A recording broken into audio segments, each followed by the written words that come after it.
মুসা আলাইহিস সালাম রাস্তা দিয়ে যাচ্ছে, যাওয়ার সময় দেখে এক দোকানদার রাস্তায় বসে কাঁদতেছে। মুসা আলাইহিস সালাম বললে, এই বেটাই, দোকানদারি বাদ দিয়ে, ব্যবসা বাদ দিয়ে তুই কান্দিস কেন? বলে, কান্দার কারণ হলো ফেরাউনের বাবুর্চি আমার দোকানের বাকি খাইয়া খায় সব শেষ। টাকা চালি গরম দেখায় আর খালি কয় আমার দল ক্ষমতাত আছে।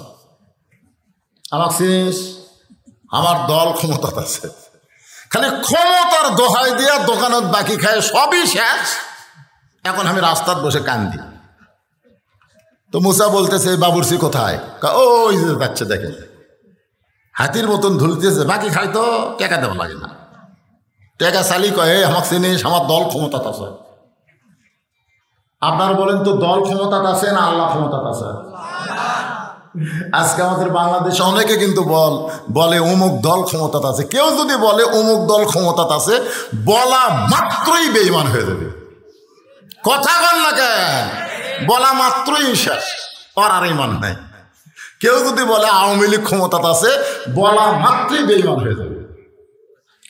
আওয়ামী লীগ ক্ষমতায় নাই, কোনো দল ক্ষমতা নাই, ক্ষমতায় আছে আমার আল্লাহ। জোরে কোন ক্ষমতা কার? এ কথা কি আমি কইছি না আল্লাহ কইছে? সূরা মুলুকের প্রথমে পড়েন, তাবারাকাল্লাযী বিয়াদিহিল মুলক ওয়া হুয়া আলা কুল্লি শাইইন কাদির। গোটা পৃথিবীর রাজত্ব, কর্তৃত্ব, মালিকানা কার হাতে? সমস্ত বিশ্বের উপরে ক্ষমতা কার? ওয়া হুয়া আলা কুল্লি শাইইন কাদির। সব বিষয়ের উপরে ক্ষমতা কার? তাহলে ক্ষমতাত কি আছে? দল আছে না আল্লাহ আছে? তো মুসা নবী ফেরাউনের বাবুর্চির সামনে দেব, এই টাকা দে, টাকা দে। ওই দোকান বাদ দিয়ে রাস্তাত কান্দে, টাকা দে।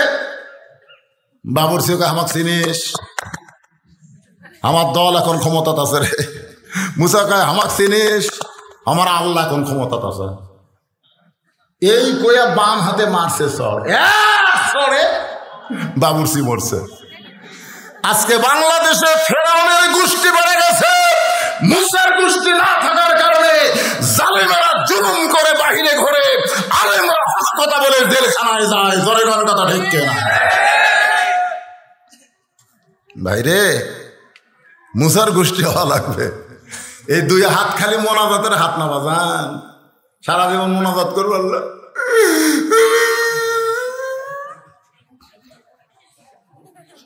আমার ড্রাইভার আমাকে গাড়ির থেকে নামে দিছে, নামে দেখে, হুজুর আপনি বাসাত যান আর আমি গাড়ি গ্যারেজে রাখি। আমি কেবল গেট খুলছি, গেট খোলার পরে 4টা কুত্তে আমাকে ধরছে। মানে গাছের নিচে ঘুম পাড়তেছিল, খাও খাও করে আমার ধরলো, মনে আমার জুব্বা ছেড়ে ফেলে দেবে। আমি আয়াতুল কুরসি কই, কুত্তা সরে না। আমি দোয়ায় কুনুত কই, কুত্তা লড়ে না।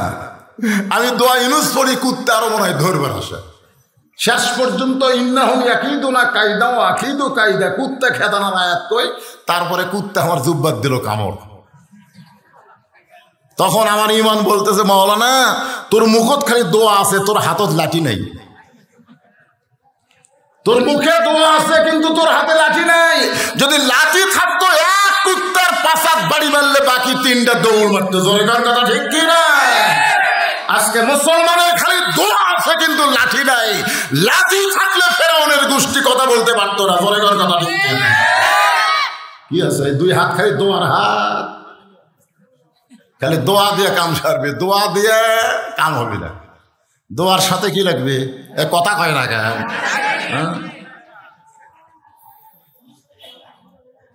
সময়ের কসম করে আল্লাহ বললেন, নিশ্চয় মানুষগুলো ক্ষতির ভিতরে। আল্লাহ মানুষকে এত দয়া করে, যেখানে ইবাদতের কথা আল্লাহ বলেছেন, দেখেন ইবাদত করার সময় আল্লাহ বললেন, ওয়ামা খালাকতুল জিন্না ওয়াল ইনসা ইল্লা লিয়াবুদুন। আমি জিন আর ইনসানকে ইবাদতের জন্য সৃষ্টি করছি, তাই কয়নি আল্লাহ? কারণ জিন আর ইনসান একত্র করেনি, কথা বুঝতেছেন না? কিন্তু যখন ক্ষতির কথা বললেন, তখন আল্লাহর হয়তো বলা দরকার ছিল আগের আয়াত অনুযায়ী, ইন্নাল জিন্না ওয়াল ইনসানা লাফি খুসর, নিশ্চয় জিন এবং মানুষ ক্ষতির ভিতরে। কিন্তু ইবাদতের কথা বলার সময় আল্লাহ জিন ইনসান বললেন, আর ক্ষতির কথা বলার সময় আল্লাহ জিনক বাদ দিয়া শুধু মানুষের কথা বললেন। কারণ মানুষকে আল্লাহ এত ভালোবাসে যে ভালোবাসার কারণে ক্ষতির কথা বলে মানুষকে ক্ষতি থেকে মুক্ত করতে চায়। সোনালা বলে এজন্য আমার সঙ্গে কে রে ভাই তোমাকে বসার জায়গা হচ্ছে না সোনার সানেরা? এই যারা পিছনে দাঁড়ায় আছেন আপনাকে বসার জায়গা নাই। কারণ বাংলাদেশ ছোট্ট দেশ, পৃথিবীর মানচিত্রে এত ছোট দেশে এত মানুষ আর কোনো দেশ নাই। 18 কোটি মানুষ এমন একটা দেশে বসবাস করে। এই যে গোলাকার একটা মানচিত্র আপনারা দেখেন নেই, ওর মধ্যে বাংলাদেশ খুঁজেই পাবেন না। বহু খুঁজতে খুঁজতে দেখে একটা বোয়া লেখা আছে, এই লোক দিলে আর বাংলাদেশ নেই, এই লোক দিলে বাংলাদেশে ঢাকা যায়। আর সেই দেশে 18 কোটি মানুষ বসবাস করে, এরপরও 13 লক্ষ রোহিঙ্গা মুসলমানকে জায়গা দিছে এই বাংলাদেশ। কিন্তু এত ঘনবসতি তারপরে রোহিঙ্গা মুসলমানকে জায়গা দেয়, আর যারা দাঁড়িয়ে আছে ওরা হামাকের ভাইরে। এরকম জায়গা দেওয়ার জন্য কি একটু চাপে বসা দরকার নাই? এই দরকার আছে নাই? ওয়াজ তো শুরুই হয়নি, একটু চাপে বসেন তো, একটু চাপে বসেন। হ্যাঁ চাপে বসেন, জিজ্ঞেস করেন, সামনে চাপেন বাবা, তোমরা বসো বসো বসো বসো। সূরা আসরের তাফসীর হবে, একটু বসো। হ্যাঁ সামনে চেপে বসেন আর জিকির করেন লা ইলাহা, মহব্বতে মহব্বতে লা। এদিকেও ডানে আছে, খালি ডানা নাই দেখা যায়। লা ইলাহা ইল্লাল্লাহ, লা ইলাহা, লা ইলাহা ইল্লাল্লাহ মুহাম্মাদুর রাসূলুল্লাহ সাল্লাল্লাহু আলাইহি ওয়াসাল্লাম। হইচই না, হইচই করলে হবে তাই। আল ইনসানু আশরাফুল কি মাখলুকাত, তার মানে কি? নিশ্চয়ই মানুষ সমস্ত সৃষ্টির মধ্যে ভদ্র, মানুষের মতন ভদ্র আর কেউ নাই। একথা আল্লাহ কইছে ফেরেশতাদের কাছে। তোরা কি রে ফেরেশতা? আমার মানুষ হলো সবচাইতে ভদ্র। আর সেই মানুষ কোরআনের মাহফিল এসে হইছে করা যাবে? হ্যাঁ, জবান বন্ধ রেখে যখন সুবহানাল্লাহ বলবেন তখন করবেন। এখন একটু জবান বন্ধ রেখে হ্যাঁ মাশাআল্লাহ। আমি গত বছর মাগরিব থেকে একটা মাহফিল করছিলাম দুবলহাটে, মনে আছে আপনাদের? হাই রে, বিশাল একটা ফিল, তাও জায়গা হয় না। আর এইটুকুর মধ্যে কাম হলে রাতের মাহফিলে মানুষ খুব হয়, কিন্তু মাগরিবের মাহফিলে সবাই আসে। এই জন্য জায়গা বড় করা লাগবে, ফাঁসি দিয়ে আরো জায়গা করছে ছোট। তো আসেন, যে কথা বলতেছিলাম একটু মনোযোগ দেন। আদর করে আল্লাহ মানুষকে তৈরি করেছেন, এই জন্য সকলে একটু আমার সঙ্গে গজলের সুরে বলবেন, সবাই বলবেন, আদর করে মানুষ আল্লাহ বানায়া কেমনে দিবেন ক্ষতির মধ্যে ফেলিয়া। এটা কইলে তো মজা লাগে, বারে কন না কেন আপনারা? আদর করে মানুষ আল্লাহ বানায়া কেমনে দিবেন ক্ষতির মধ্যে ফেলিয়া। ইল্লাল্লাযিনা আমানু ওয়া আমিলুস সালিহাত ওয়া তাওয়াসাউ বিল হক্কি ওয়া তাওয়াসাউ বিস সবর। আল্লাহ বললেন, বান্দারে তোদেরকে ক্ষতি থেকে বাঁচানোর জন্যে আমি 4টা বিষয় উপস্থাপন করলাম। এই 4টি কাজ যদি তোমরা করতে পারো তাহলে তোমরা ক্ষতির মধ্যে পড়বা না। কয়টা? 1 নম্বর হলো ঈমান। 1 নম্বর ঈমান। ঈমান যদি না থাকে আপনি যত ভালো মানুষ হন না কেন, আপনি ক্ষতি থেকে বাঁচতে পারবেন না। ক্ষতি থেকে বাঁচতে গেলে 1 নম্বর লাগবে ঈমান। যেরকম 1 নম্বর কি? সাহাবেরা জিজ্ঞাসা করলেন, ইয়া রাসূলুল্লাহ, ঈমান সম্পর্কে আমরা জানতে চাই। আল্লাহ রাসূল বললেন, ইকরার বিল লিসান, তাসদীক বিল জানান, আমল বিল আরকান, এরই নাম হলো ঈমান। ঈমানের ব্যাখ্যাটা এইভাবে করলেন, জবানে বলতে হবে লা ইলাহা ইল্লাল্লাহ, যেরকম লা ইলাহা ইল্লাল্লাহ, না ঝাঁকি দিয়েই কর, যত ঝাঁকি তত নেকি, বুঝেন না? লা ইলাহা ইল্লাল্লাহ, লা ইলাহা ইল্লাল্লাহ, লা ইলাহা ইল্লাল্লাহ। এই ঝাঁকির মতো মজা নাই। এত ঝাঁকি ছোট সামিয়ানার উপর যায়, দেখছেন? এমন ঝাঁকি দৌড়ে সে ফিরক পাড়া ফেলে দেয়, পীরের কালি ল্যাঙ্গটি না থাকলে ভাই জনগণ সব দেখবার পাথরে। কি ঝাঁকি! এটা হলো ইকরার বিল লিসান, জবানে ঝাঁকি দিয়ে বলা লাগবে, জবানের মধ্যে ঝাঁকি থাকা লাগবে। আমার এলাকার এক শঙ্কর দাস হিন্দু মানুষ বলছে, আমাকে একদিন বলে, বাজান মুসলমানের কলমার দাম আছে। আমি বললাম, আপনি হিন্দু হয়ে মুসলমানের কলমার দাম কেমনে বোঝেন? বলে, যুদ্ধের সময় পাকিস্তান আর্মি যখন বাংলাদেশে ঢুকলো, তখন আমরা হিন্দু হয়ে জিকির করলাম লা ইলাহা ইল্লাল্লাহ, লা ইলাহা ইল্লাল্লাহ, লা ইলাহা ইল্লাল্লাহ। আরবিরা কয়, বিলকুল ঠিক হয়, ঠিক হয়, ঠিক হয়। খালি কলমা মুখে থাকার কারণে আর্মির গুলি থেকে আমরা বাঁচা গেছি বাবা। মুসলমানের কলমার দাম আছে রে। আমি বললাম, দাদা শুধু মুখে কলমা কয়ে যদি আর্মির গুলি থেকে বাঁচেন, এই কলেমা যদি কলিজার মধ্যে জায়গা দিবার পারেন, জাহান্নামের আগুন থেকে আল্লাহ বাঁচায়া দিবে। তাহলে শুধু মুখে কলমা পড়লে হবে না, তাসদীক বিল জানান, এই কলেমাটা কলিজার মধ্যে জায়গা দেওয়া লাগবে। কলিজার মধ্যে কলেমার জায়গা যখন হবে, তখন ওই মানুষটার কাছে জীবনের চাইতে ঈমানের দাম বেশি হবে। কার দাম বেশি? জীবন না ঈমান? যেরকম জীবন না ঈমান। আজকে আমাদের বাংলাদেশে জীবন বাঁচান ফরজ, জীবন বাঁচান ফরজ। যে ভাবি হোক জীবন বাঁচান লাগবে, যে ভাবি হোক বাতিলের সঙ্গে আপোষ করে হোক ক্ষমা করক, বাঁচা লাগবে। যারা তাসদীক বিল জানান অর্জন করেছে, কলিজার মধ্যে যারা ঈমানের জায়গা দিয়েছে, দরকার হলে তারা মৃত্যুবরণ করবে, কিন্তু বাতিলের সঙ্গে এক মুহূর্তের জন্য তারা আপোষ করবে না। কুল জাল হক ওয়া যাহাকাল বাতিল ইন্নাল বাতিলা কানা যাহুকা। আপনি যদি চেষ্টা করেন জীবন বাঁচানোর, যতই চেষ্টা করেন আপনি জীবন বাঁচাবার পারবেন না। জীবন আপনি বাঁচাবার পারবেন নাকি? পারবেন? আর তাসদীক বিল জানান একজন ইমানদারের কাছে গিয়ে উকিল বলতেছে, এই হয়েছে না করে মনোযোগ দিয়ে শোনেন, তাসদীক বিল জানানের ব্যাখ্যা হচ্ছে। তো উকিল বলতেছে, ভাই আপনার তো ফাঁসির রায় কার্যকর হবে, যে কোনো মুহূর্তে আপনার ফাঁসি হবে ভাই। যদি আপনি বাঁচবার চান তাহলে রাষ্ট্রপতির কাছে জীবন ভিক্ষা চান।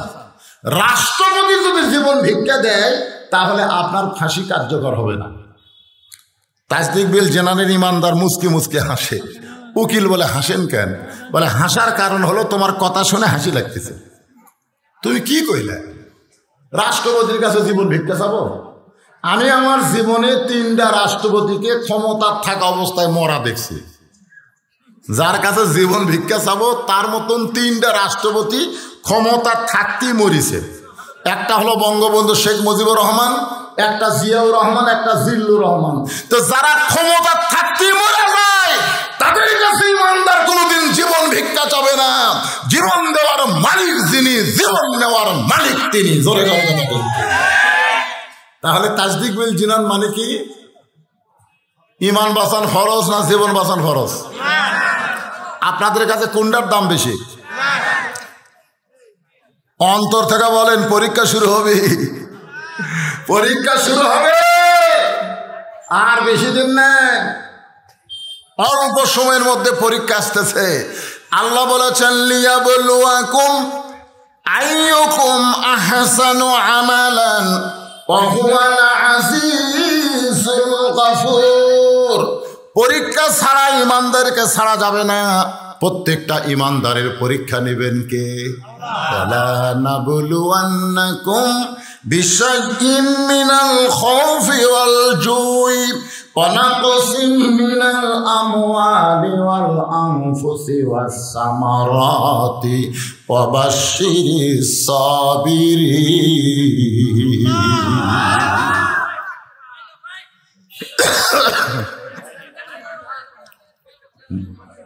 জয়পুরহাট থেকে মুয়াজ্জিন আমাকে বলতে, হুজুর কেমন আছেন? আমি বললাম আলহামদুলিল্লাহ। ভাই তুমি কেমন আছো ভাই? কয় নাউজুবিল্লাহ। আমি বললাম নাউজুবিল্লাহ কেন? বলে হুজুর আজান হচ্ছে, আকামত হচ্ছে, কিন্তু ইমাম নাই। আমি বলছি আজান আকামত হচ্ছে, ইমাম নাই কেন? বলে ইমামকে পুলিশ খুঁজতেছে। ইমাম যে কোন জায়গাত লুকেছে। হ্যাঁ, আমি কইলাম তোমাকে গ্রামের সবচাইতে খারাপ মানুষ কি ইমাম? মুয়াজ্জিন রাগ করে বলে হুজুর আমাদের 5 পাড়ার মধ্যে ইমামের চাইতে ভালো কোনো মানুষ নাই। তাহলে সেই ভালো মানুষকে পুলিশ খোঁজে কেন? চোর ডাকাত নাই? চোর আছে, ডাকাত আছে, সুদর আছে, ঘুষেরও আছে, সবই আছে, কিন্তু তাদেরকে পুলিশ খোঁজে না, পুলিশ ইমামকে খোঁজে। তাই মুয়াজ্জিনকে বললাম কে রে, ইমামকে পুলিশ কেন খোঁজে? আমি তো জানি না হুজুর। জানা লাগবে তো। তুমি আজান আকামত দাও, ইমাম যায় মেহরাবের মধ্যে, আর সেই ইমামকে পুলিশ খোঁজে তুমি জানো না মানে? 3 দিন পরে আমাকে বলতেছে হুজুর ইমামের মারাত্মক দোষ আছে। আমি বললাম কি দোষ? বলে ইমাম বিশ্বাস করে শুধু মসজিদ আল্লাহর ঘর না, গোটা বাংলাদেশ আল্লাহ। ইমামের বিশ্বাস কি? তাসদিক বিল জেনান, খেয়াল করবেন, বিশ্বাস করা লাগবে খালি মসজিদে আল্লাহ না গোটা বাংলাদেশ? কথা কয় না। আপনারা আজকে কোনটুকু বিশ্বাস করেন? এই যে হুজুর দেখতেছেন না, এটা আমার, ওই সাইডে বড় ভাইয়ের, ওই সাইডে যা দেখতেছেন সব আমার, এই পিছন দিকে যা দেখতেছেন আমাকে সব। এর মধ্যে পাও দেওয়ার জায়গা কারণে তো সবাই যদি তোমাকে হয় আল্লাহর কোনটা, আল্লাহটা দেখবার গেলে 2 মিনিট হাঁটা লাগবে হুজুর। আর 2 মিনিট না হাঁটতে আল্লাহটা দেখা যাবে না। 2 মিনিট হাঁটা মসজিদের সামনে যা বলতে যে হুজুর এখানে আল্লাহর কিছু ছিল না, আমার চাচাই 10 শতক আল্লাহ দান করছে, আর আমরা টাকা পয়সা দিয়ে আল্লাহ ঘর বেড়া দিছি। ফেরেশতাকে আল্লাহ এটা কোন দেশ? আল্লাহ যে দেশে তোমার কিছুই নাই, ওর চাচা দান করলে তুমি পাও, ওরা টাকা দিয়ে ঘর বানা দেয়, এই দেশের নাম কি? আল্লাহ ওই দেশের নামই বাংলাদেশ রে, ওই দেশে আমি আল্লাহর চাইতে গরিব কেউ নাই রে। নাউজুবিল্লাহ করছে। বাংলাদেশে একদম শয়তানি শিক্ষার দাম আছে, আল্লাহর কোরআনী শিক্ষার দাম নাই। জোরে কোন কথা ঠিক না? খালি গুনতির দিক দিয়ে 90% মুসলমান, খালি 90% মুসলমান গুনতি হলে হবে না, হয়তো 92% হচ্ছে মুনাফিক। জোরে কোন কথা ঠিক না? তাহলে মুসলমান গুনতিছে, মুনাফিক গুনবেন না? মুনাফিক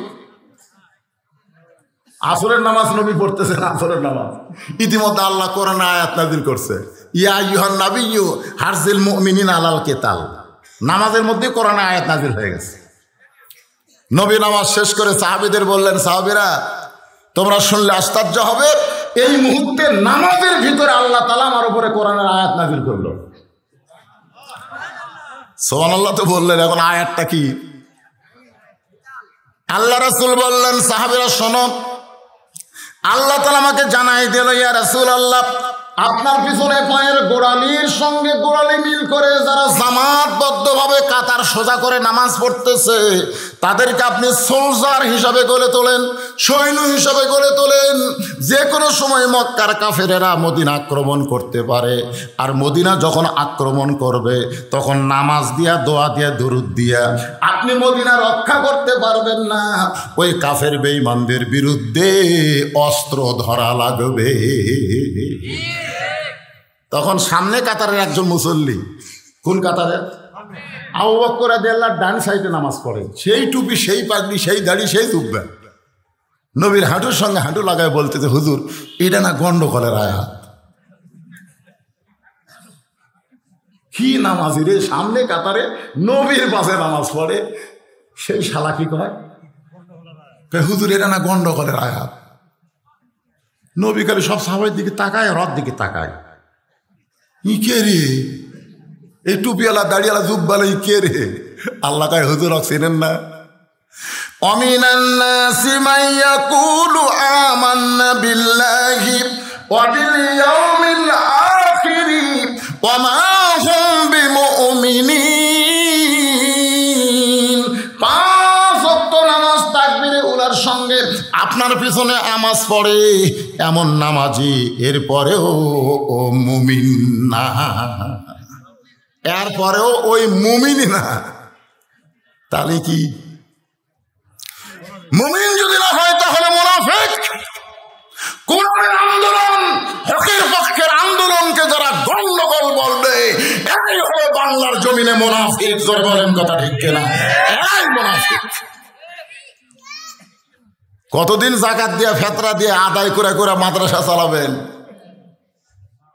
মানুষ আর কত দান করবে? আমাদের ট্যাক্সের টাকা দিয়ে, আমাদের ইনকাম ট্যাক্স দিয়ে প্রাইমারি চলে, হাই স্কুল চলে, কলেজ চলে। এই কোরআনের নূরানি মাদ্রাসা কেন চলবে না? কেন চলবে না? আবু জেহেল সারা রাত কোরআন শুনছে, সকালবেলা যায় কয় কি সুন্দর কোরআনের বাণী, রাতটা কোন দিক দিয়ে গেল আমি বুঝতে পারিনি।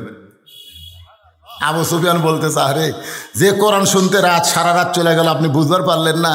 সেই কোরআন গ্রহণ করলে তো খুব ভালো হয়। শুনতে যদি এত মজা লাগে তাহলে গ্রহণ করলে আরো ভালো লাগবে। আবু জেহেল বলতেছে, আবু সুফিয়ান এই কোরআন শোনা যাবে কিন্তু গ্রহণ করা যাবে না। কোরআন গ্রহণ করলে আমার মতন ভুয়া মানুষের নেতাগিরি চলবে না, আসল নেতা হবে আব্দুল্লাহর এতিম পোলা। আল্লাহর বান্দার একটু মনোযোগ দা শোনেন।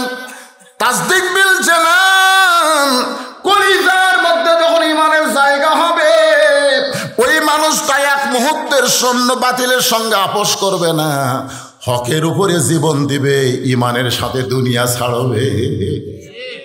এই মুহূর্তে আপনাদের জন্য ফেরেশতা এখানে আছে। কাদের কাছে জীবনের দাম বেশি, ইমানের দাম বেশি? যাদের কাছে জীবনের চাইতে ইমানের দাম বেশি, তুই হাত তুলে আল্লাহকে দেখা। হাত নামান। দরকার হলে জীবন দিব কিন্তু ইমান, যখন দরকার হলে জীবন দিব কিন্তু ইমান দিব। মাশাআল্লাহ। ইমানের শেষ পর্যায়ে বলা হলো আমল বিল আরকান। তুমি যে ঈমান গ্রহণ করেছো সেই ঈমান অনুযায়ী তোমাকে আমল করা লাগবে।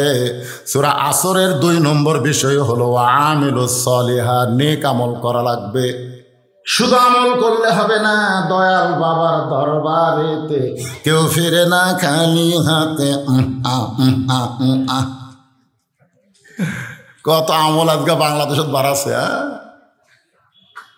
কত আমল, কত তরিকা। আল্লাহর হুকুম নবীর তরিকা, আল্লাহর হুকুম নবীর তরিকা। কার হুকুম? তরিকা কার? নবী ছাড়া অন্য কারো তরিকা মানা যাবে? আমি চিশতিয়া তরিকা, তুই কি রে? আমি কাদরিয়া, তুই কি রে? কই নকশবন্দি। কেন তো কত তরিকা বানাবার কে করল রে? আল্লাহ বললেন, হে রাসূল আপনি বলেন, কুল আপনি বলেন, ইন কুনতুম তুহিব্বুনাল্লাহ ফাত্তাবিউনি ইউহিব্বুকুমুল্লাহ ওয়া ইয়াগফির লাকুম যুনুবাকুম ওয়াল্লাহু গফুরুর রহিম। যদি আল্লাহর মহব্বত পাওয়ার চাও, আল্লাহর ইবাদত করবার চাও, আল্লাহর যদি গোলামীর জিন্দির আবদ্ধ হও, তাহলে নবীকে ইত্তেবা করো, নবীর তরিকা মোতাবেক চলো। যদি আল্লাহ পাওয়ার চাও, নবী ছাড়া আল্লাহ পাওয়ার কোনো উপায় নাই। তাহলে আমার সঙ্গে সকলে একটু বলবেন, উপায় নাই রে, উপায় নাই রে, উপায় নাই, নবী বিনে আল্লাহ পাওয়ার উপায় নাই। কেরে ছেলেবেলে সাদা কালা গান গাও, বাদাম বাদাম ফাটাও, এখানে হি হি করে হাসতেছে, কি হয়? একটু গলা ছেঁড়া খাওয়া বাজান, সবাই একটু বলো, দেখো মজা লাগবে। উপায় নাই রে, উপায় নাই রে, উপায় নাই, নবী বিনে আল্লাহ পাওয়ার উপায় নাই। ঈমান গ্রহণ করার পরে যতগুলো নেক আমল আছে, সমস্ত নেক আমলের মধ্যে 1 নম্বর নেক আমল হলো নামাজ। যেরকম 1 নম্বর নেক আমলের নাম কি? যে নামাজ সম্পর্কে রাসূল বলেছেন লা সালাতা লা ঈমান, যার নামাজ নাই তার ঈমানই নাই। তাহলে কি বুঝলেন? যে ঈমানের উপরে তখন ওয়াজ শুনলেন, সেই ঈমানটা যদি আমরা রাখতে চাই তাহলে 1 নম্বর নেক আমল হচ্ছে নামাজ। জোরে বলেন লা সালাতা লা দীনা। যার নামাজ নাই তার কোনো ধর্ম নাই। বাইনাল আবদি ওয়াল কুফরি তারকুস সালাত, বান্দার কাফেরের মধ্যে পৃথক করার জিনিসটার নামই হলো নামাজ। যে নামাজ পড়বে সে হবে বান্দা, আর যে নামাজ পড়বে না সে হলো কাফের। আমি যেই বলবো বেনামাজি, আপনারা বলবেন কাফের। বলতে পারবেন না ভাইজান? বেনামাজি কাফের, বেনামাজি কাফের, আরো জোরে কাফের। সাইড থেকে হুজুর আপনি কি মনে করছেন আমি কি জুম্মার নামাজ পড়ি না?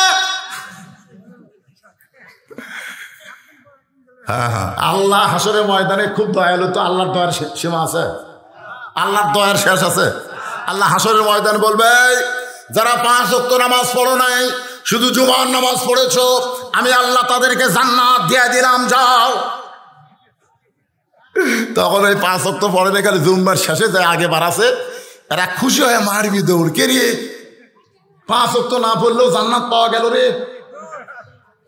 একেবারে জান্নাতের দরজা পর্যন্ত দৌড়ে যায়, দেখবে জান্নাতের দরজার বিশাল একটা তালা। তখন বলবে আল্লাহ আমাকে জান্নাত দিলেন, তালা কেন? আল্লাহ বলতেছে চাবি তোরকে কাছে আছে, দেখ চাবি তোরকে কাছে আছে, খুঁজে দেখ। তখন এই জুম্মায় পাটি চাবি খুঁজবি, খুঁজে দেখবে চাবি আছে। আলহামদুলিল্লাহ চাবি আছে রে। এবার চাবি তালার মধ্যে ঢুকবে, কিন্তু ঘুরবি না, খালি ঢুকিয়েছে, ঘুরে না। আল্লাহ চাবি তো তালার মধ্যে ঢুকলো কিন্তু ঘোরে না।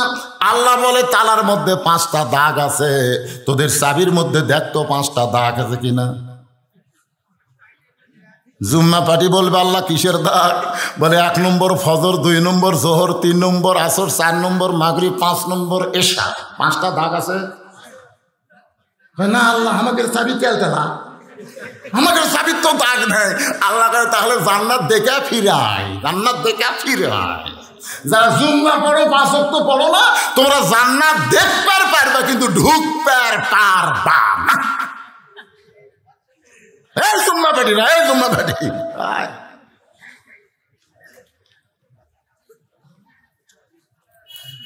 ফজর করে কাজা এমন তো হতে পারে তোমার জোহরে জানাজা। কেমন করে ঘুমাও মানুষ, বলেন কেমন করে ঘুমাও মানুষ, ফজর করে কাজা এমনও তো হতে পারে তোমার জোহরে জানাজা। মাগরিবের নামাজ সবাই পড়ছেন তো ইনশাল্লাহ? যদি কেউ মাগরিব না পড়েও আর শুনতেছেন, সারা জীবন মাগরিব আর আপনি পাবেন না। আপনার জীবন থেকে একটা নামাজ ফৌত হয়ে গেল। যদি আপনি তওবা করেন, আল্লাহ বুঝি নাই, অবুঝ হয়ে নামাজ বাদ দিয়েছে, আল্লাহ মাফ করে দাও, আমি তওবা করলাম, এশা থেকে আর বাকি জীবনে একটা নামাজ বাদ দিব না। আল্লাহ কয় আমি গফুর রহিম, আমি দয়াবান রহমান রহিম, আমি তোর তওবা কবুল করলাম।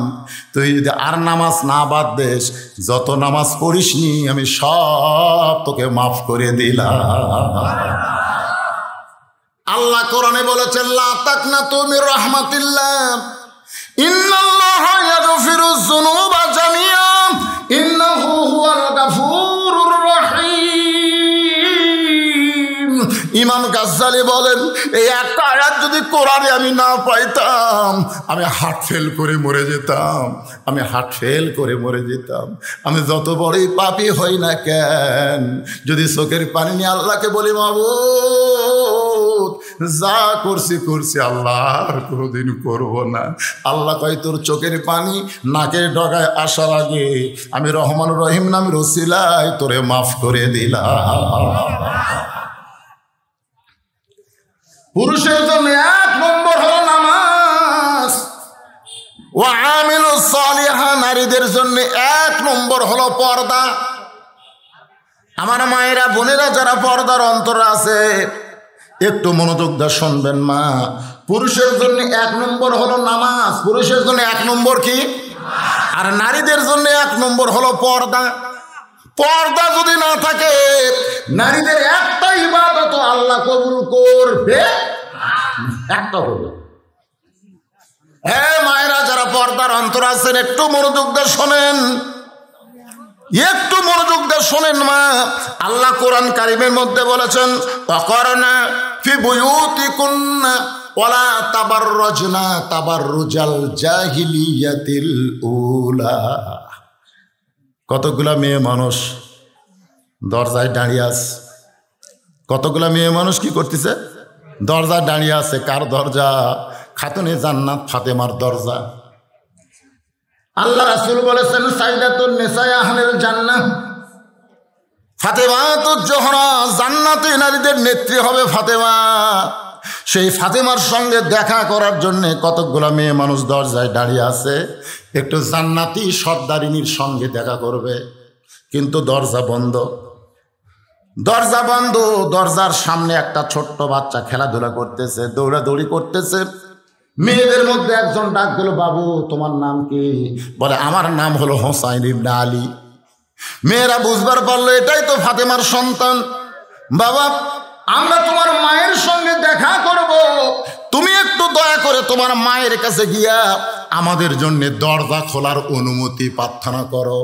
হোসেন বলতেছে আপনাদের কোনো টেনশন নাই, একটু ধৈর্য ধরেন, আমি যাচ্ছি। খেলাধুলা বাদ দে হোসাইন ছোট্ট মানুষ দৌড় মারতেছে মায়ের ঘরে, কিন্তু মা তো অন্দর মহলে আছে। একটা ঘর পাড়ি দিয়া মায়ের ঘরে যাইতে হবে, যে ঘর পাড়ি দিয়া যাবে সেই ঘরে হযরত আলী আল্লাহর কোরআন তেলাওয়াত করতেছে। ইন্নামাল মুমিনুনা আল্লাযীনা ইযা যুকিরাল্লাহু ওয়াজিলাত কুলুবুহুম ওয়া ইযা তুলিয়াত আলাইহিম আয়াতুহু যাদাতুহুম ঈমানাও ওয়া আলা রাব্বিহিম ইয়াতাওয়াক্কালুন।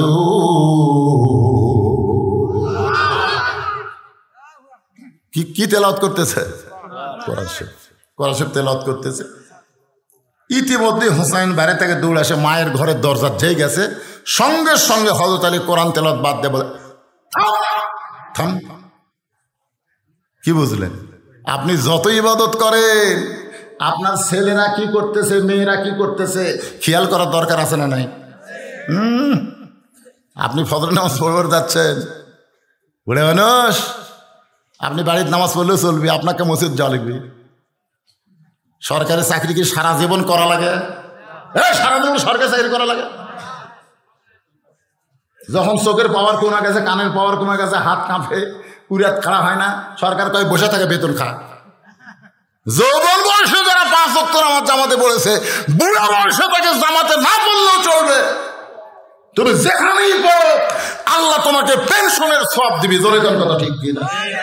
আর সেই বুড়া মসজিদে যাচ্ছে, যাওয়ার সময় চিন্তা করে কে রে, আমার ছেলে 3টা পর্যন্ত আর্জেন্টিনার খেলা দেখলো, ও হো করলো, আর আজ সালাতু খায়রুম মিনান নাম শোনার পরে আমার ছেলে কোথায় গেল খেয়াল করার দরকার আছে না নাই? জোরে কোন আছে না নাই? তো জানলা দিয়ে তাকায় দেখে যে পাও নাই মাথাও নাই, মানে পাও নাই মাথাও নাই, কম্বলের মধ্যে মনে হয় চাউলের বস্তা ঢেকা তুলছে। বাপ খেয়াল করে আস্তে আস্তে দরজা খুলে, বিড়াল যেমন ইন্দুর ধরে এরকম আস্তে করে যে কম্বল টান দিছে, কম্বল টান দিতে ছেলে লাভ ধরে, আব্বা আহ আহ করেন ফেন, তোর চেহারা দেখে আহ তোর সাইজ আর সকালবেলা সাইড থেকে কুত্তের সাইজ একই সাইজ রে। 7 বছর থেকে নামাজের তালিম দিতে হবে।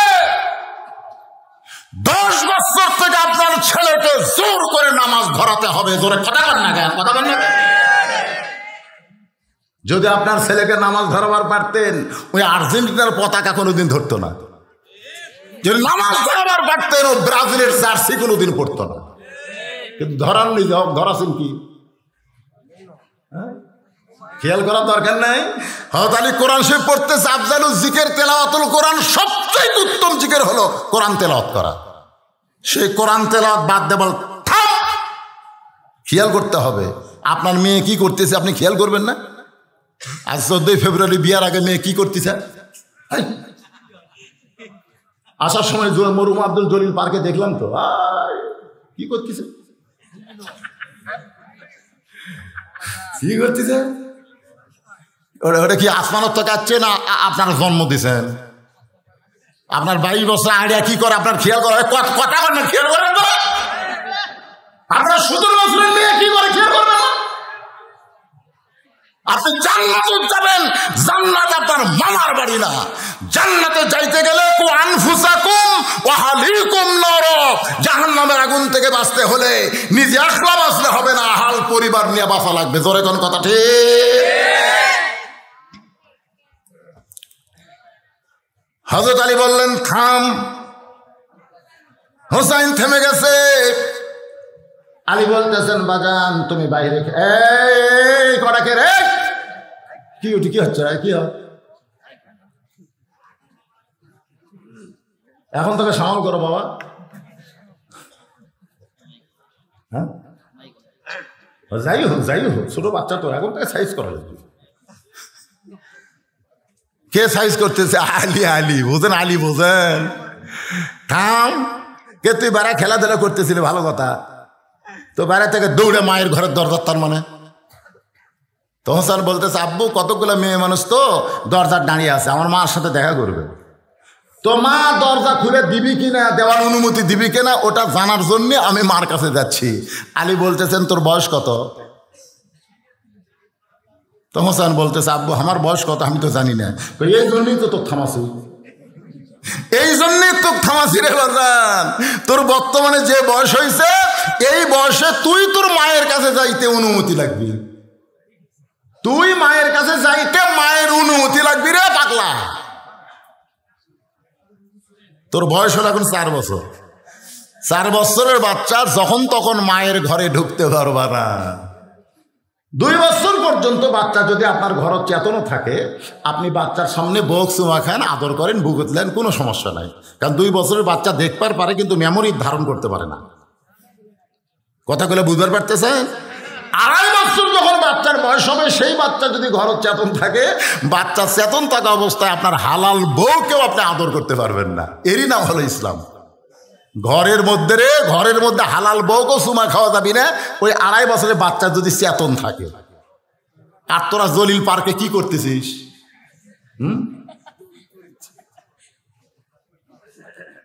নিজের হালাল বউকেও 2.5 বছর বাচ্চার সামনে আদর করা যাবে না। বাচ্চা ঘুমাতে হবে, না হয় বাচ্চার দাদির কাছে নানির কাছে পাঠিয়ে দিয়ে বউ চাপে ধরা লাগবে। যদি বাচ্চার সামনে ধরেন, বেড়ে এসে বলতে পারে আব্বা তাই মা চাপে ধরছিল, বলতে পারে তো। তাহলে তোমার বয়স কয় বছর? বলে 4 বছর। 4 বছরের বাচ্চা মায়ের কাছে যখন তখন ঢুকতে পারবা না। সন্তান যদি বড় হয়, তাহলে মায়ের কাছে ঢুকতে গেলে মায়ের অনুমতি লাগবে। আবার মেয়ে যদি বড় হয়, বাবা ঢুকতে গেলে মেয়ের অনুমতি লাগবে। আমাকে আল্লাহ 3টা মেয়ে দিছে। বিশ্বাস করেন আমি কোনো দোলনা কিনিনি। দোলনা বোঝেন না? বাচ্চা করে ঘুম পাড়ানো দোল। আমি দোলনা কিনিনি। আমার বউ কয় দোলনা কিনবো না। ওই এত বড় বুক থাকতে দোলনা কিসে? আমার 3টা মেয়েকে, প্রত্যেক মেয়ের 3 বছর পর্যন্ত আমার বুকের উপর আমি ঘুম পাড়াচ্ছি। মেয়েরা যেন বলতে না পারে যে আমার আর ছেলে হয়নি দেখে বাবার মন খারাপ, এটা যেন বলবার না পারে। আমি আমার বুকের উপরে ঘুম পাড়াইছি। আমার 3টা মেয়েকে আমি এত চুমা খাইছি, এত আদর করে করেছি, কিন্তু এখন মেয়েরা বড় হয়ে গেছে, আমি ঘরে থাকলে আর মেয়েরা ঢুকতে চায় না। আমি যখন ডাকি তখন মেয়েরা আমার কাছে এসে মাটির দিকে তাকায় থাকে। আমার মন চায় আমি মেয়েগুলোকে আবার একটু আদর করি, কিন্তু আমার ইমান বলতেছে বড় হয়ে গেছে। জোহরের নামাজের পরে রাসূল ফাতেমার দরজায় ডাকতে বলে, ফাতেমা একটু দরজা খুলে দে মা, আমি তোর সঙ্গে একটু দেখা করবার চাই। ফাতেমা বলতেছে, বাবা এখন অনুমতি দিতে পারলাম না, এখন দরজা খোলা যাবে না বাবা, আপনি ফেরত যান। যেই নবীর জুতার পরশে আল্লাহর আরো ধন্য হয়ে যায়, সেই নবীকে ফাতেমা ফেরত পাঠায় দিলেন। নবী চলে গেলেন বাড়িতে।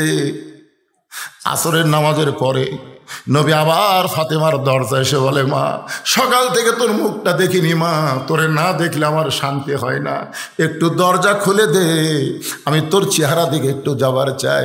ফাতেমা বলতেছে, বাবা এখন আপনার ফাতেমা বড় হয়ে গেছে, এমন একটা পোশাক ফাতেমার গায়ে বাবা, যেই পোশাক উপর দিকে দিলে নিচে বের হয়ে যায়, আবার নিচে দিকে পোশাক নিয়ে গেলে আবার উপরটুকু বের হয়ে যায়, এই পোশাক পরে আমি কেমনি দরজা খুলবো?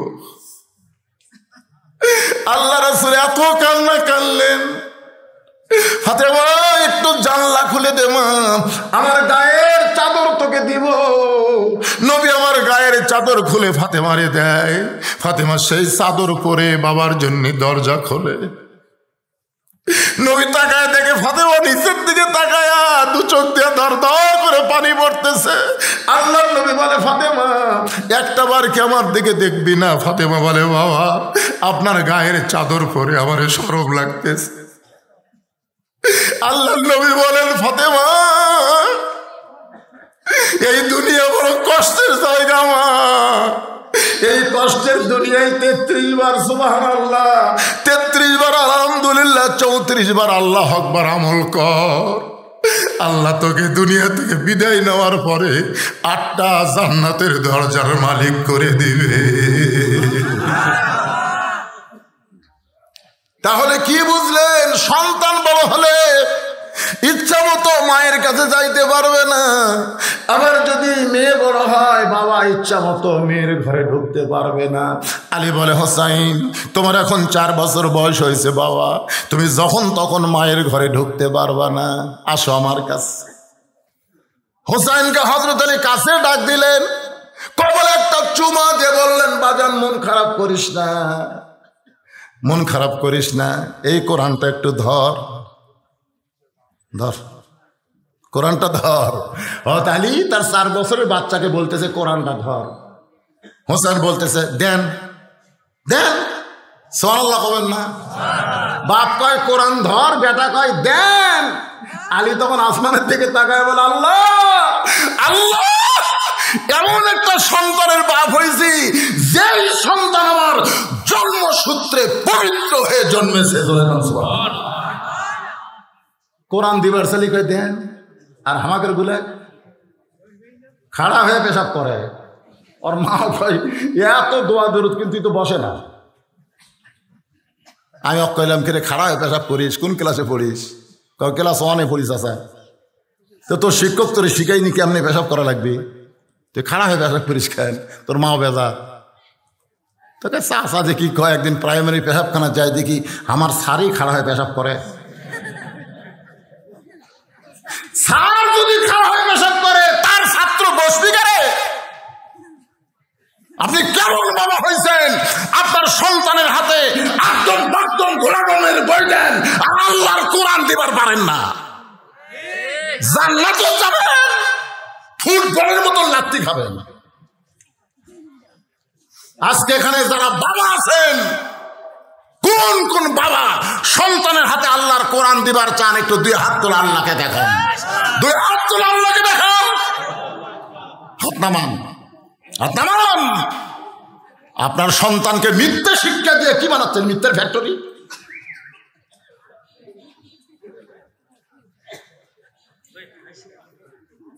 কি মন খারাপ করতেছেন?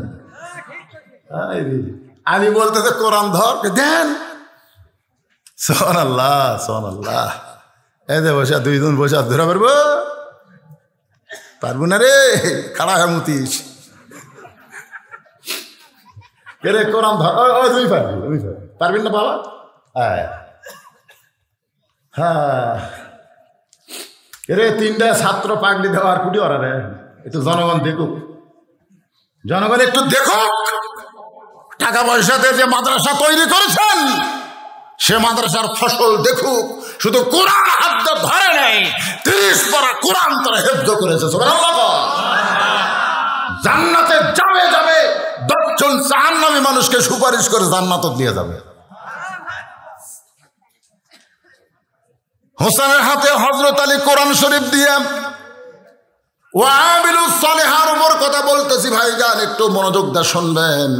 পুরুষের জন্য 1 নম্বর কি, আর নারীদের জন্য সে পর্দার উপরে কথা বলতেছে। আমার মায়েরা একটু মনোযোগ দিয়ে শুনবেন।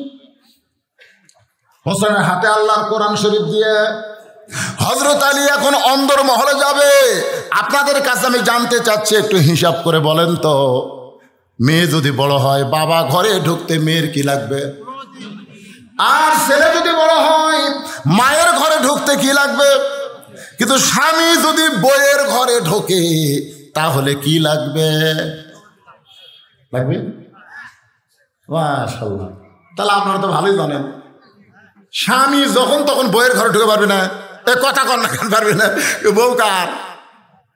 আল্লাহ কি বলছে জানেন? এই যে 14 ফেব্রুয়ারি তারা পালন করে, নবী আমার ঘরের মধ্যে বসে আছে, ইতিমধ্যে মা আয়েশা নবীর ঘরে ঢুকছে। যেই ঘরে ঢুকছে সঙ্গে সঙ্গে নবী আমার দাঁড়ায় দরজা বন্ধ করে দিচ্ছে। দরজা বন্ধ করতেই তো আয়েশা থরথর করে কাঁপতেছে। রাসূল কয় কাঁপো কেন? বলে কাঁপার কারণ হলো আপনার জুতার পরশে আল্লাহর আরো ধন্য আছে, যদি কোনো বেয়াদবি হয় হুজুর এই জন্য শরীর কাঁপতেছে। আল্লাহ রাসূল কয় আয়েশা একজন নবীর জুতার পরশে আল্লাহর আরো ধন্য আছে, একজন নবী। আয়েশা কয় হুজুর আপনি তো সেই নবী। আল্লাহ রাসূল কয় আয়েশা আমি যতক্ষণ দরজা খোলা ছিল ততক্ষণ নবী ছিলাম, দরজা বন্ধ করলে কিসের নবী? দরজা বন্ধ করা মাত্র আমি স্বামী তুমি বউ, আসো কোলাকুলি করে আসো। মা আয়েশা দৌড়েছে নবীর মুখে মাথা রেখে, আল্লাহ রে, আমার নবী খালি বিশ্ব নবী নয়, আমার নবী হলেন পৃথিবীর 1 নম্বর স্বামী। ফেরেশতা জিবরাইলকে আল্লাহ কয় যা যা নবীর কাছে যা। জিবরাইল কয় কি হয়েছে আল্লাহ? কই নবী ঘরের মধ্যে যে আমল করতেছে আমার আল্লাহর আরশ পর্যন্ত খুশিতে টকবক হয়ে কাঁপতেছে। জিবরাইল চমকে উঠছে, নবী কি আমল করে রে? ও আমিলুস সালেহা, নবী কি আমল করতেছে যে আরশ কাঁপতেছে? নবী কি আমল করতেছে? 14 ফেব্রুয়ারি কোরআনের আয়াত নাজির হলো, শোনেন, হুন্না লিবাসুল লাকুম ওয়া আনতুম লিবাসুল লাহুন্না। ভালোবাসা পোশাকের মতন, পোশাক যেমন সব সময় তোমার শরীরে থাকবে, ভালোবাসা সব সময় তোমার কলিজায় থাকবে। পুরো দিবসকে নিয়ে ভালোবাসা হবে না। জোরে বলেন কথা ঠিক? খারাপ হবে 3 জন, কোন 3টা? এ ফাঁকত আসো বাবা, আসো ময়নারে আসো।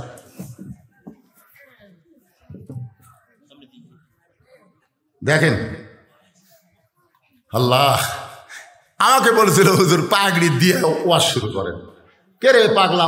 ওয়াজের শুরুতে মানুষ ছিল তো, তখন পাগড়ি দিলে জনগণ বুঝতে পারবি যে আমরা টাকা পয়সা দান করি, মাসা কি করে। এখন জনগণ ফুলফল হয়ে গেছে, এই মুহূর্তে ওদের মাথাতে একটু পাগড়ি দেই নাকি কম, তারপরে বাকি ওয়াজ চলবে। যতক্ষণ বসে থাকবেন ওয়াজ বন্ধ হবে না, ওয়াজ চলতেই থাকবে। শিকারপুরের জনগণ আমার কলজাতে ভালোবাসে রে, সুবহানাল্লাহ। এশার নামাজ হবে না? হবে না? কি কর? আল্লাহ রাসূল এশার নামাজ দেরিতে পড়া পছন্দ করছে। আর একটু দেরি করে পড়েন, 1 ঘন্টা পর পড়েন, অসুবিধা নেই। আলহামদুলিল্লাহ, নাম কয়ে দেন, নাম কয়ে দেন, পাগি করে দিন। আলহামদুলিল্লাহ, শিকারপুর হাফেজে মাদ্রাসা এই বছরও 3 জন হাফেজে কোরআনকে সর্বশেষ পাঠ্যক্রম করবেন। 1 নম্বর নাম ঘোষণা করতেছি মোহাম্মদ আসিফ, পিতা মোহাম্মদ আবু মুসা, গ্রাম ললিপুর, থানা পঞ্চতলা, জেলা নওগাঁ। আগে পড়ানোর কাজে আমাদের প্রধান মেহমানের সাথে প্রধান অতিথি এবং জোড়াটি হাফেজে মাদ্রাসা মহতামিম সহযোগিতা করবেন ইনশাআল্লাহ। দ্বিতীয় সাল্লাল্লাহু আলাইহি ওয়াসাল্লাম। তাহলে কোরআনের তিনজন পাখিকে আপনারা দেখলেন, খুশি না বেজার? খুশি। কারা কারা খুশি? দুই হাত তুলে টান লাগ দেখান। লিল্লাহি তাকবীর। মাশাআল্লাহ মাশাআল্লাহ। বাবা বসেন। হযরত আলী এখন ফাতেমার ঘরের মধ্যে ঢুকবে। হোসেনের হাতে কি দিছে? ধরে কান কি দিছে? ছোট বাচ্চার হাতে যদি কোরআন দেওয়া হয়, আপনার বলেন তো এই বাচ্চা পবিত্র থাকে না অপবিত্র হয়? বুঝতে পারতেছেন না? এটা ধরবার গেলে কি হওয়া লাগবে? লা ইয়ামাসসুহু ইল্লাল মুতাহহারুন। স্পর্শই করা যাবে না যতক্ষণ তুমি পবিত্র না হবা। এবার হযরত আলী ফাতেমার ঘরের মধ্যে ঢুকতেছেন। কি হয়েছে? হ্যাঁ, হযরত আলী ফাতেমার ঘরের মধ্যে ঢুকতেছেন। অনুমতি লাগবে? হ্যাঁ, অনুমতি লাগবে। অন্দরমহলের দরজা খুলেছে। যেই মাত্র হযরত আলী দরজা খুলেছে, তাকায়া দেখে ফাতেমা বাম হাতে জাতা ঘুরায় আর ডান হাতে আল্লাহর কোরআন তেলাওয়াত করতেছে। সুবহানাল্লাহ, জোরে বলেন না। বাম হাতে জাতা ঘুরায় আর ডান হাতে আল্লাহর কোরআন তেলাওয়াত করে। হযরত আলী ফাতেমার এই দৃশ্য দেখার পরে মনে মনে বলতেছে, মাবুদ, আমার ঘরে খাট নাই, পালং নাই, আমার ঘরে টাকা নাই, পয়সা নাই, ধন নাই, দৌলত নাই, কিন্তু আমার ভাঙ্গা ঘরে এমন একটা নিয়ামত বউ পাইছি যে বউটার কারণে আমার ঘরটা যেন দুনিয়ার জান্নাত হয়ে গেছে। সঙ্গে সঙ্গে হযরত আলীর জবান ফসকে বের হয়ে গেছে। বলবার চাই নাই, কিন্তু জবান ফসকে বের হয়ে গেল। রব্বানা পড়েন, রব্বানা আতিনা ফিদ দুনিয়া হাসানাতাও ওয়া ফিল আখিরাতি হাসানা ওয়া কিনা আযাবান নার। জবান ফসকে যেই মাত্র বের হয়ে গেছে, সঙ্গে সঙ্গে ফাতেমা জাতা ঘুরান বন্ধ, কোরআন তেলাওয়াত করা বন্ধ। জাতা ঘুরান বন্ধ, কোরআন তেলাওয়াত করা বন্ধ। কারণ স্বামী যখন বইয়ের ঘরের দরজায় আসবে, তখন বিবির জন্য কোনো কাজ করা যাবে না। একটা মাত্র কাজই হলো স্বামীকে আনন্দ দেওয়া। সুবহানাল্লাহ কর না কেন? সুবহানাল্লাহ মানে এই বউ পান নিছে। সুবহানাল্লাহ এমনি মুখ আসবি। ও ডাকতেছে রহিমা, স্বামী ডাকতেছে রহিমা, কথা কয় না। কে গো রহিমা? সোনার পাখি রহিমা। কি এত ডাকেন, আমার কাম নাই? আরে মেয়া শোন, স্বামী যখন ডাকে নফল নামাজ পড়লেও নামাজ বাদ দিয়ে স্বামীর ডাকে উত্তর দেওয়া লাগবে। শুধু ফরজ নামাজ পড়লে স্বামী ডাকলে উত্তর দেওয়া যাবে না। নফল নামাজ পড়তে স্বামী যদি ডাকে রহিমা, নামাজ পড়া অবস্থায় কি গো, উত্তর দেওয়া লাগবে। আল্লাহ রাসূল কইছে, ফাতেমা শোনো, আল্লাহ ছাড়া কাউকে যদি সেজদা দেওয়ার হুকুম থাকতো, তাহলে তোমাকে বলতাম হাসান হোসেনের বাপের পাঁও সেজদা করো, কিন্তু আল্লাহ ছাড়া কাউকে সেজদা দেওয়া যাবে না। এই কথার দ্বারা নবী বুঝাইলেন আল্লাহর পরে মেয়েদের কাছে সবচাইতে দামি হলো তার স্বামী। আর আমাদের গুলা খালি স্টার জলসার দিয়ে বাংলালে ব্যস্ত হয়ে গেছে। স্বামী কয় ভাত দাও, কয় ইন্নাল্লাহ মা সাবিরিন, একটু ধৈর্য ধরো। স্বামী কয় কিসের ধৈর্য? বলে স্টার জলসা শুরু হচ্ছে 8 ঘন্টা।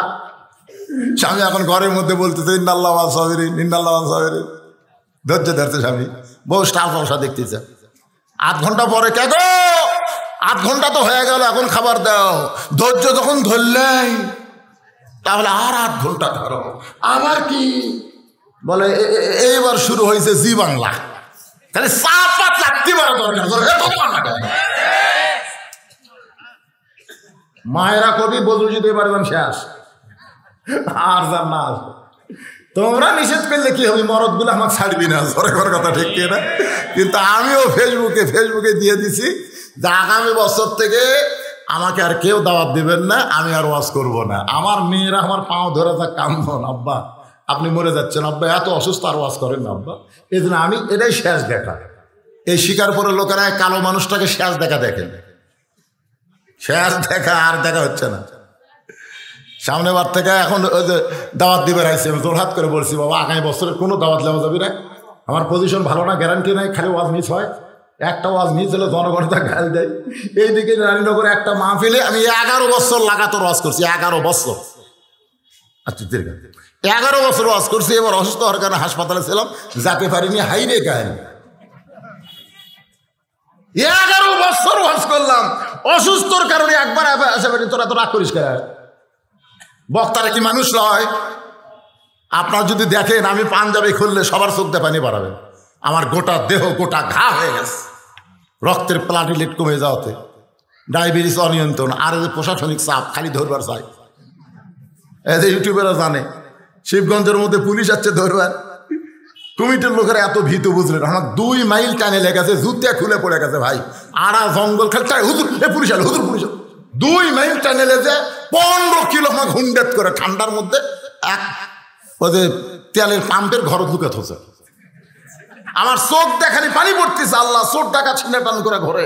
আর আমরা কোরআনের পাখি, আমাকে পুলিশ ধরে, কি দরকার রেওয়াজ করবো না। আফসোস শেষ হওয়া শোনেন, রাগ করতেছেন, কি করবেন, দোয়া করেন। হ্যাঁ, অনেক বক্তারা আগেই টাকা না দিলে টেজার যাও না, তখন তো বলবো সেদের রিপোর্ট আছে, রিপোর্ট আছে। 17 বছর আমাকে এমন ঠকাছেন, উপরে খালি 500 টাকা, ভিতরে খালি 10 টাকা দিচ্ছেন, এইরকম মোটা করে দিছে। হুজুর টাকা কোনো জায়গা নাই, হুজুর রাবো গণিজি পকেটে তুলছি। 17টা বছর হক ঠকাছেন রে, একটা টাকা চাইলেনি। এই মানুষ অসুস্থ হয়ে গেছে, প্রাণ খোলা দোয়া করেন বাবা, প্রাণ খোলা দোয়া করেন, আল্লাহ যেন সুস্থ করে। সবাই কেন আমিন। আপনাদের জন্য আমি দোয়া করি, আল্লাহ আপনাদেরও সুস্থ রাখুক। বাজান যে কথা বলতেছিলাম একটু খেয়াল করেন। সঙ্গে সঙ্গে ফাতেমা জাতা ঘুরান বন্ধ, কোরআন তেলাওয়াত বন্ধ করে স্বামীর সামনে দাঁড়ায়া বুড়া আঙ্গুলে ভর দিয়া হযরত আলীর কপালে একটা চুমা খাইছে। জোরে কোন সুবহানাল্লাহ। এর নাম হলো আনন্দ দেওয়া। জোরে কোন কি দেওয়া? জাতা ঘুরানো বন্ধ করছে, কোরআন তেলাওয়াত বন্ধ করে পায়ের বুড়া আঙ্গুলে ভর দিয়ে স্বামীর কপালে একটা চুমা খাইছে। আল্লাহ রাসূল বলেছেন, বউ যদি তোমার কপালে চুমা খায়, তুমি বইয়ের এমন এক জায়গার চুমা খাবা, একটা ওমরা হজের সওয়াব পাবা। সেই জায়গা হলো এই যে 2 ভুরু নাই, এই যে 2 ভুরু, এই 2 ভুরুর মাঝখানে একটা চুমা দেবেন। হাসতেছেন মানে আপনার বইয়ের তাই বলে আবার 14ই ফেব্রুয়ারি পালন করেন। আপনার বইয়ের 2 ভুরুর মাঝখানে একটা চুমা দিবেন, একটা ওমরা হজের সওয়াব পাবেন। সুবহানাল্লাহ। বাপায়ের মুখের দিকে মহব্বতের নজর দিলে হজের সওয়াব, আর বইয়ের 2 ভুরুর মাঝখানে চুমা দিলে ওমরা হজের সওয়াব। হয়তো ফাতেমার 2 ভুরুর মাঝখানে চুম্বন দেয়। ফাতেমা বলে, স্বামী গো, কোরআন শরীফ পড়তেছিলেন, সেই কোরআন শরীফ পড়া বাদ দিয়ে অন্দরমহলে কেন ঢুকলেন?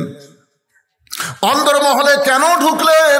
আপনি তো কোরআন শরীফ পড়তেছিলেন, কারণ মরদ মানুষ কোরআন পড়লে অনেক লোকেরা শুনতে পাবে, কারণ পুরুষ মানুষ জোরে কোরআন পড়া যাবে, কিন্তু মেয়ে মানুষ যখন কোরআন পড়বে শুধু মেয়েদের কান পর্যন্ত শব্দ যাবে, পরপুরুষকে শোনানো যাবে। কি কথা বুঝলেন? তাহলে হযরত আলী যখন কোরআন পড়েছে, ফাতেমা ঘরের মধ্যে থেকে শুনবার পাইছে, সেই কোরআন পড়া বাদ দিয়ে অন্দরমহলে কেন ঢুকলেন? হযরত আলী বলতেছেন, ফাতেমা তোমার ছোট্ট ছেলে হোসাইন, যেই বলেছে তোমার ছোট্ট ছেলে হোসাইন, সঙ্গে সঙ্গে ফাতেমা থর থর করে কাঁপতেছে। আলী বলে, ফাতেমা হোসাইনের নামটা শুনি এমন করে কেন কাঁপতেছ? ফাতেমা বলে, স্বামী গো, আমার বাবা আমার কানে কানে বলেছে, ফাতেমা তুই কি জানিস ফাতেমা, আমি নবী যখন দুনিয়া থেকে বিদায় নেব, বলতো ফাতেমা সবচাইতে বেশি কষ্ট কে পাবে? ফাতেমা তুই কি বলতে পারিস মা, আমি নবী যখন বিদায় নিব, এই দুনিয়ার সবচাইতে বেশি কষ্ট কষ্ট কে পাবে? ফাতেমা বলে বাবা আমি সবচাইতে বেশি কষ্ট পাবো।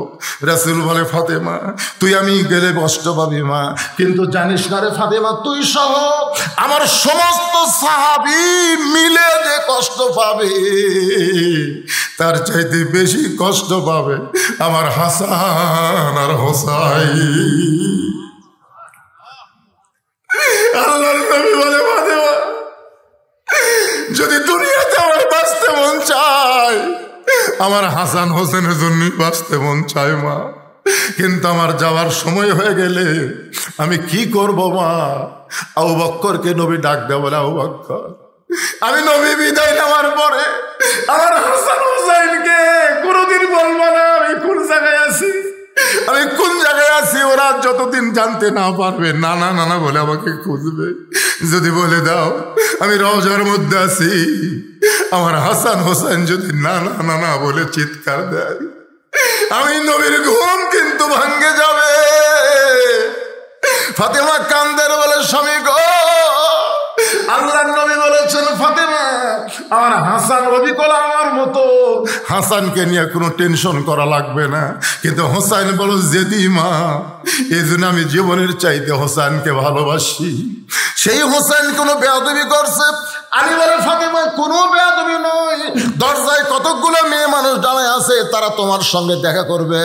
হোসেন তোমার কাছে অনুমতি নেওয়ার জন্য ঢুকতে চাইছিল, কিন্তু হোসেন 4 বছর বয়স হয়েছে বলে তোমার ঘরে ঢুকতে না দিয়া তার হাতে আল্লাহর কোরআন দিয়েছি।